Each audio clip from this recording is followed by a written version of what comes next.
Hey, welcome to the briefing. What I'm going to cover with you today is this. Before returns cleanup steals the shipping window. There is a moment in a fulfillment center that can fool good leaders because it feels responsible. The outbound window is tight. The late pick wave is still being recovered. Customer critical orders are not fully packed yet. The carrier is not gone, but the clock is moving. Then someone from returns walks over with a real problem. Not a small complaint, not gossip, a pattern, same account activity, high-value product, return reasons that do not match item condition, disposition codes that are not being used consistently, a few items sitting in review that probably should not move back to sellable inventory without another look. Now the room gets interested. Of course it does. Returns fraud carries weight, high-value product carries weight, inventory value carries weight. Nobody wants to let questionable goods slide back into stock. Nobody wants to eat preventable loss. Nobody wants a returns lead to raise a legitimate signal and get brushed off like it is nothing. That is not the problem. The problem is that the 4 p.m. cutoff is still alive, and the shipping window does not care that a second real issue just entered the room. That is the leadership test. Can you respect the return signal without surrendering the shipping window? And can you hold the main effort in place while capturing the side issue with enough structure that it does not disappear? Can you tell the room clearly and without apology, this matters, but not ahead of the customer critical shipments unless the trigger changes? That is not soft. That is not passive. That is command discipline. This is where identify and postpone earns its place. Do not hear that name and think ignore it. That is not the tool. Do not hear it and think, kick the can down the road. That is weak. Identify and postpone is controlled deferral. It is the move a leader uses when a real issue appears during another active objective, and chasing the new issue right now would hijack the main effort. The word real matters. This tool is not for nonsense. It is not for little distractions that should never have entered the conversation. It is for problems that actually count. A suspicious returns pattern counts. A disposition code inconsistency counts. High-value product in questionable condition counts. A possible account abuse pattern counts. The leader does not win by pretending those signals do not matter. The leader wins by controlling where they belong in the sequence. That is where many teams get loose. They confuse validity with priority. They think because an issue is real, it deserves the next move. No, not automatically. Real means it must be captured. Real means it must be owned. Real means it must have a return point. Real means it must have a trigger that brings it forward if conditions change. Real does not mean it gets to steal the room while the shipping window is still open. I want that line to land cleanly. A real issue is not always the right now issue. Say it like a leader. Mean it. Because if you cannot say it, your team will drift toward whatever looks sharpest, loudest, most embarrassing, or easiest to point at. That drift will feel productive. It may even look productive, but it can still pull the operation away from the thing that has to move now. Let's put this on the floor. Marcus is the fulfillment manager at an e-commerce distribution center that ships apparel, small electronics, accessories, and seasonal promotional items. The building is not simple. It has outbound shipping trying to protect the customer promise and reverse logistics trying to protect inventory value, resale recovery, return accuracy, and margin. Both sides matter. Both sides can create cost. Both sides can embarrass the operation if they are mishandled. It is Wednesday afternoon, and the 4 p.m. outbound cutoff is under pressure. A late pick wave has put several customer-critical orders behind. One pack lane is short, 2 people. A high-priority batch was released later than planned. The dock lead is holding trailer space, but that space is not unlimited. Customer operations is watching specific orders because those orders matter today. The carrier window is still viable, but it is no longer comfortable. That is the truth on the floor. Marcus sets the objective because a leader has to give the room a center. Protect the 4 p.m. cutoff. Move customer critical orders first. Keep the carrier window alive. Do not let the late pick wave turn into missed shipments. That is the main effort. That is the thing the team has to protect until the window is safe. Without that language, every new issue gets to audition for priority. That is how the day gets loose. The team starts moving.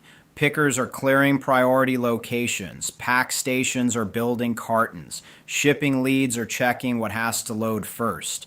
The dock lead is watching trailer timing. Inventory control is close enough to support outbound exceptions. The whole building is not calm, but it has direction. Good. That is what you want during recovery. Direction does not make pressure disappear, but it keeps pressure from scattering the floor. Then the returns lead comes in with the pattern. Several high-value apparel returns from the same customer account over the last 2 weeks. Return reasons that do not match the condition of the item. A few pieces that look worn, one item that may have been used and repackaged, 2 different processors using disposition codes differently. A small electronics return from the same account group sitting in review because the packaging and the return explanation do not line up. She says, "This looks wrong. We need to stop and clean this up now." And there it is. The room has a new magnet. Reverse logistics is not the quiet back hallway anymore. It touches margin, resale value, customer trust, inventory accuracy, and the confidence leaders have in what the system says is available. Returns can create sellable inventory, hold inventory, scrap, rework, inspection demand, refund exposure, and customer service escalation.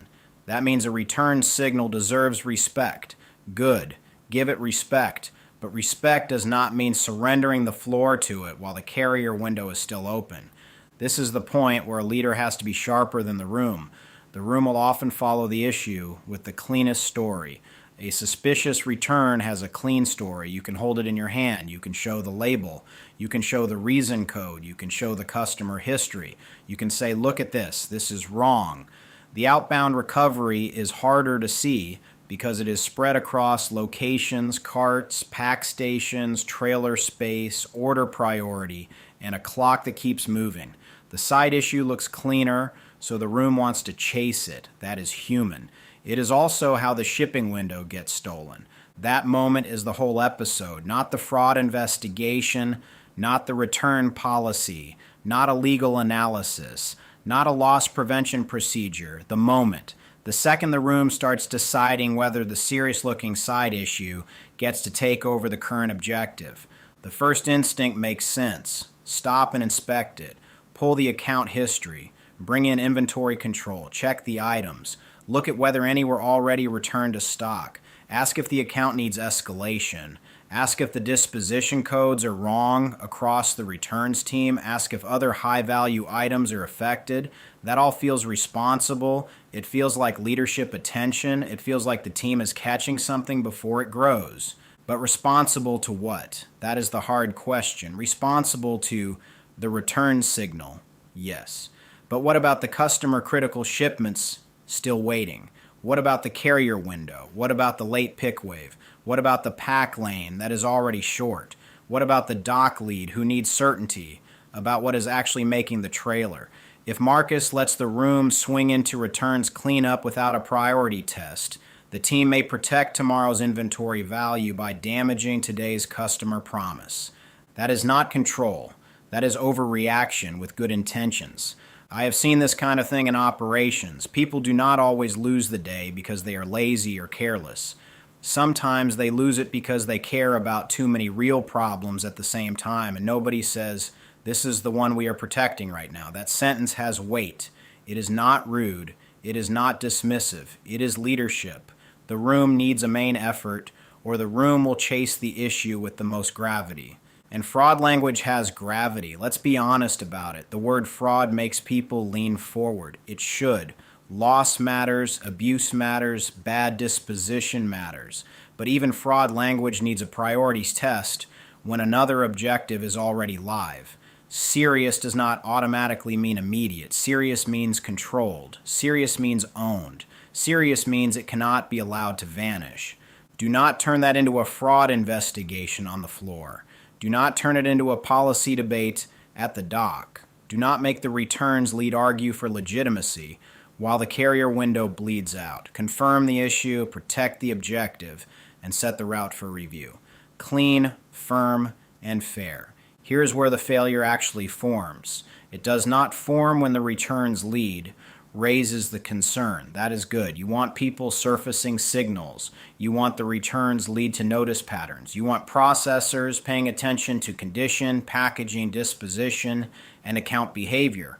Silence is not discipline. A quiet team that hides signals is not a strong team. The failure forms when the discovered issue becomes the new objective before the leader tests it against the current objective.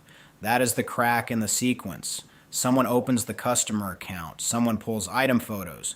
Someone calls inventory control over.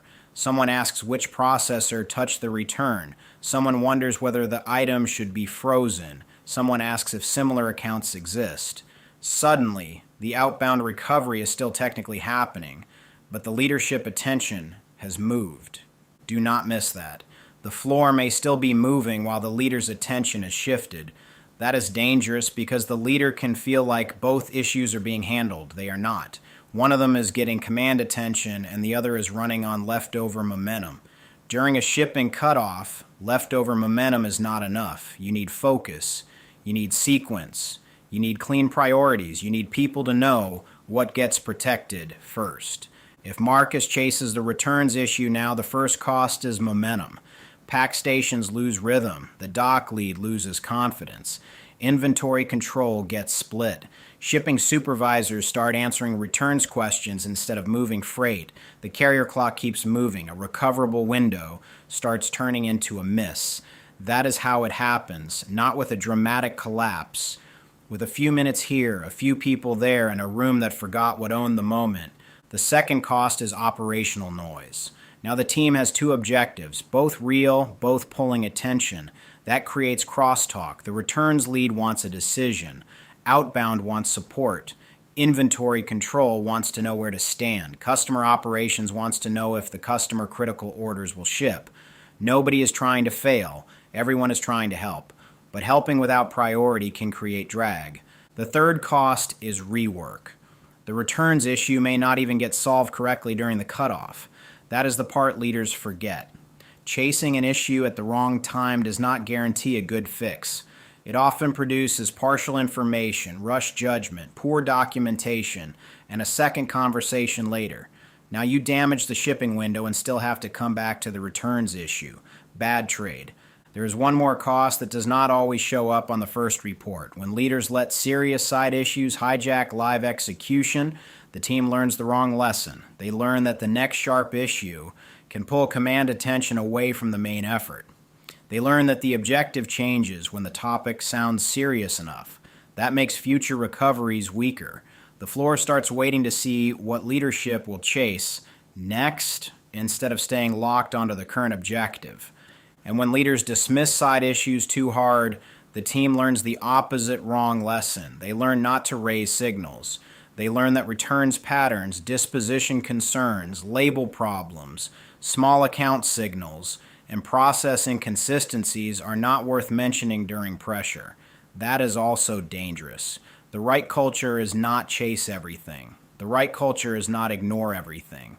The right culture is raise the signal, test the timing, assign the owner, and protect the main effort. Now flip it. If Marcus dismisses the returns issue, that is weak too.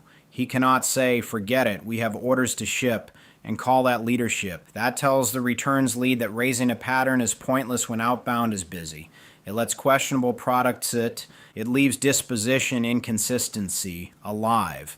It may allow high-value items to move towards sellable inventory without the right control. It may let refund abuse keep draining margin. That is not identify and postpone. That is avoidance dressed as focus. The answer is not chase it now or ignore it forever.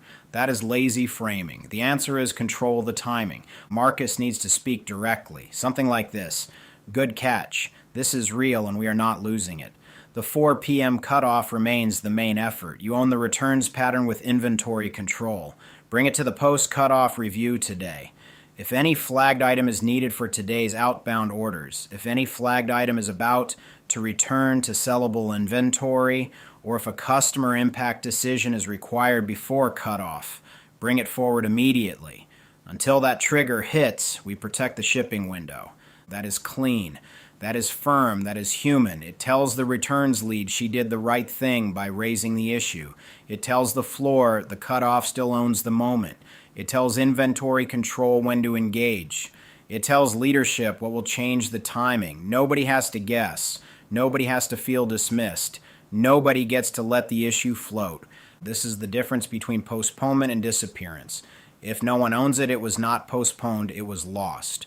If there is no return point, it was not postponed, it was delayed into fog.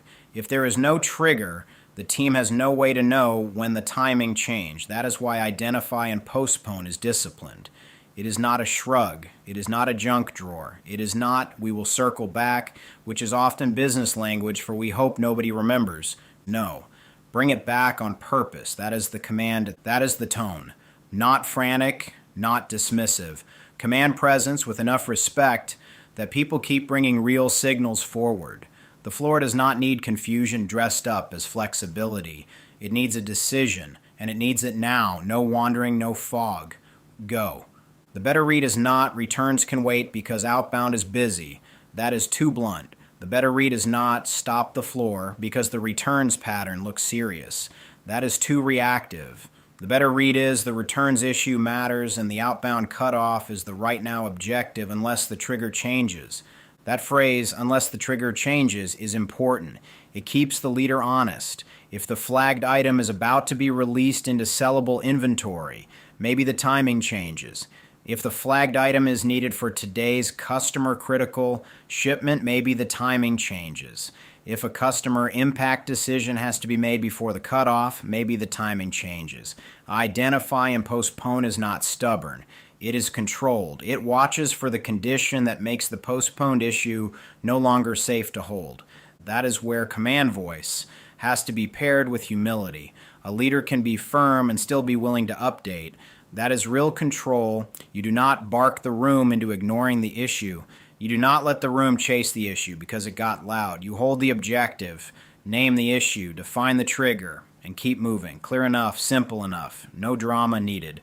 This is also where the tool stays inside its lane. Identify and postpone is not for an urgent issue that is actively damaging the objective. It is not for a problem that blocks the path right now. It is not for a situation where delay increases damage. If the returns issue is already affecting today's shipment, sellable inventory release, customer impact, or legal exposure that cannot wait, then this may not be identify and postpone anymore. It may require a different move. So do not use the tool as a hiding place. That is sloppy. If the problem needs action now, act. If the problem can be safely delayed with ownership, return timing, and a trigger, then control it and protect the main effort. That is the standard. Now let's connect this to the larger direct action system because this tool does not stand by itself. CSA is the read. It helps Marcus avoid reacting to the loudest signal in the room. The outbound cutoff is a signal. The late pick wave is a signal. The carrier window is a signal. The returns pattern is a signal. The disposition inconsistency is a signal. The customer critical order list is a signal. CSA helps him see how those signals relate before he chooses the move. That cleaner read gives Deepen better material. Deepen is problem navigation. It keeps the leader from treating every problem like the same kind of problem. Some issues need stabilization, some need direct intervention, some need deeper analysis, some need a route change before a trap becomes active. Some need precise correction, some need controlled deferral. In this scenario, identify and postpone is the right deepen move because the returns issue is real, but it should not hijack outbound unless the trigger changes. Pro helps Marcus see what the decision could damage. If he ignores the returns pattern too long, margin, inventory value, disposition accuracy, and process trust may suffer. If he chases it now, customer critical shipments may miss the carrier, both sides of cost. Pro keeps the leader honest about that. Ace may help later when the team has to compare options. Does the returns pattern go first to inventory control, customer operations, loss prevention, or reverse logistics review? Does the account need escalation? Should certain items be held? Should disposition code training be corrected? Those are real options, but they need to be compared in the right window. TMC matters because controlled deferral fails without task clarity. Someone owns it. The return point is stated. The trigger is understood. The communication is simple enough that the floor can follow it.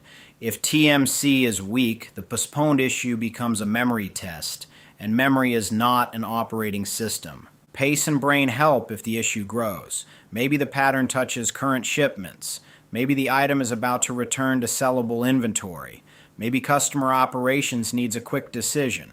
Pace and brain help the leader think through backup paths, information, benefits, and risks before pressure forces a sloppy move. FLS matters when the return issue comes back into action. ALC matters after the day is done because the team should capture what the pattern revealed and improve the next cycle. That is the system connection, not a catalog, an operating sequence. Read the room, navigate the problem, protect the objective, assign the side issue, bring it back clean, execute when the time is right, learn from what surfaced. Now bring this to your floor. Maybe it is not returns fraud. Maybe it is a staging label problem that shows up during a live load. Maybe it is paperwork formatting during a carrier recovery. Maybe it is a reporting cleanup item during a customer escalation. Maybe it is a slotting issue that appears during a late pick wave. Maybe it is a training gap that becomes obvious while the team is trying to protect same-day shipments. Different item, same pattern, and you're protecting one objective, and another real issue appears. The issue has gravity. Somebody wants to chase it. That is the moment. Do not let the room debate whether the issue matters forever. It probably matters. Tighten the question. Does it deserve action before the current objective is protected? Ask that out loud. Make the room answer it. Not with emotion, not with embarrassment, not with whoever spoke last, with the objective in front of everyone. Name the main effort, the carrier window, the outbound cutoff, the customer critical shipments, the late pick wave recovery, the same-day replenishment load.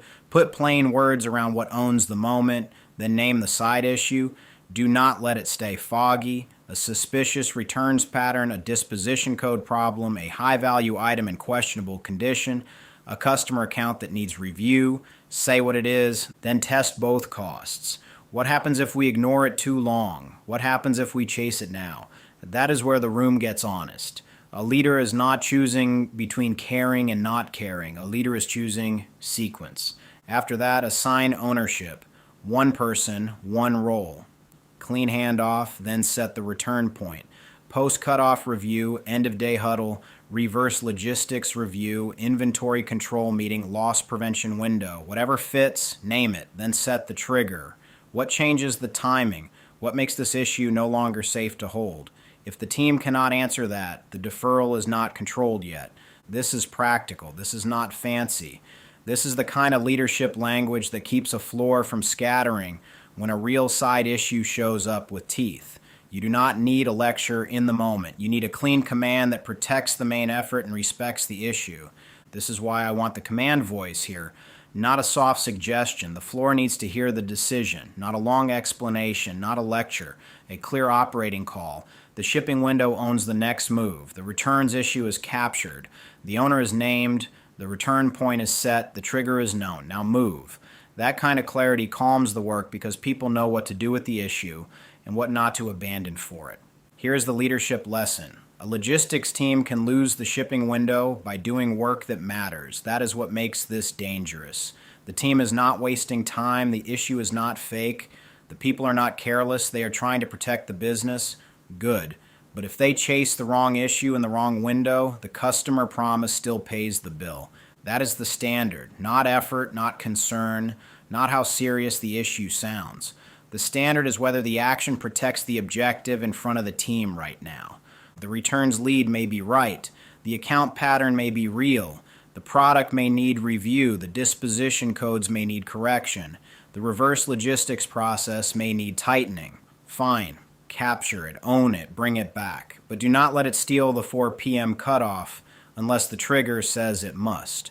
A real issue is not always the right now issue. Postpone does not mean forgotten. Later is only leadership if it has an owner, a return point, and a trigger. Otherwise, later is just a soft way to lose the problem. When you are ready to go deeper with this tool, go to www.direct-action-system.io/course-directory. open the course directory, find the course tied to this tool, and start there. That is where the deeper application belongs. Do not ignore the return signal. Do not let it steal the shipping window. Bring it back on purpose. Thanks for listening to the briefing.